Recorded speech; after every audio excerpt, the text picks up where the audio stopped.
Осы залда үкімет мүшелері отыр ғой. Прокуратура өкілдері бар. Әрине мына үкіметтің халыққа жанашырлықпен несие алма деп ақыл айтып жатқаны дұрыс қой. Жөн енді. Бірақ аш адамға ақыл қонбайды. Мына қымбатшылық кеңірдектен қысқан кезде ол адамға ақыл жүре ме екен? Сондықтан мен мынау халықтың қарызын іздеу мәселесінен екі мәселені қозғағым келеді. Біріншіден прокуратура, сіздер ескі Қазақстанның халық алдында қарызын неге іздемейсіздер? Сауықтырамыз деп ұлттық қордан банкілерге берілген триллиондаған теңге қарызды қайтаруға неге талап етпейсіздер? Сауықтырамыз деп аударылды ғой, ақша жіберілді.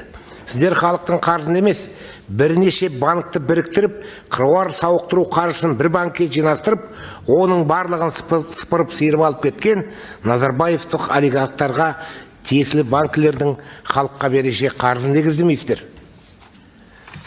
Егер сол триллиондар қайтарылатын болса, халықтың қазіргі кредиттік қарызын 10 есе, 20 есе жауып тастауға болар еді. Енді осы жерде сұрақ, біріншіден біз активтерді елге қайтарамыз деп заң қабылдадық қой. Сол заңның орындалып жатқаны қайда? Мынау уәкілетті орган құру жөнінде өткенде хабар болды. Бірақ ол хабар мардымсыз. Президенттің тапсырмасымен сол активтерді қайтару комитетіне 130 адам штат болады деп еді. Болатыны қазір 30-40 адам деп кені тұр. Бұл Постыңыз депутат Бапиров. Нақты комитетте қанша адам бар екенін айтсаңыздар. Оңген үкіметке мынау комиссия, қайтару комиссиясын құрдыңыздар. Сол комиссияның құрамында азаматтық қоғамнан кімдер бар? Комиссияның жұмысына халық сену үшін азаматтық қоғамның өкілдері болу керек қой. Соның кімдер бар екенін нақты атаңыз. Рахмет. Өмірәлиев Жандос Жанибекұлы.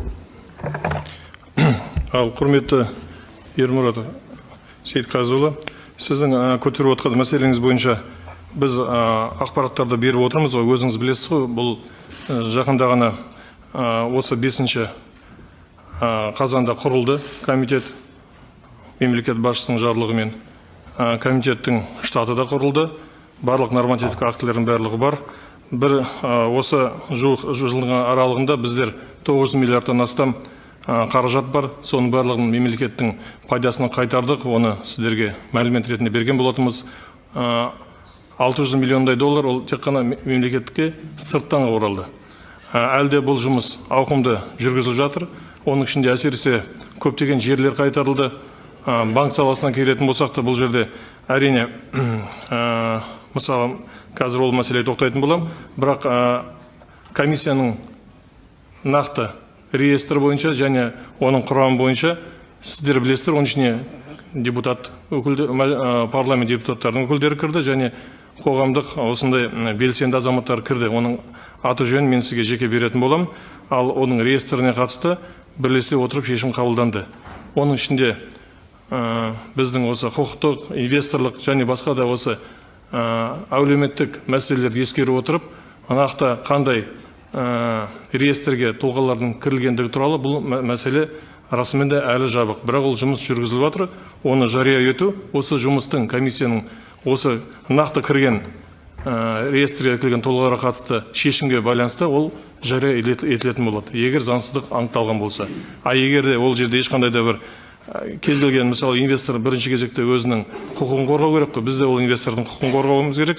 Сол себепті тек кемшіліктер, заңсыздықтар анықталған жағдайда ғана ол ресми түрде жария етілетін болады. Жалпы жұмыс өте ауқымды жүргізіліп жатыр, расымен де. Бірақ бүгінгі мынау регламентті мен уақытын ескере отырып, сізбен жеке кездесіп, оны толық хабар беруге дайынмын.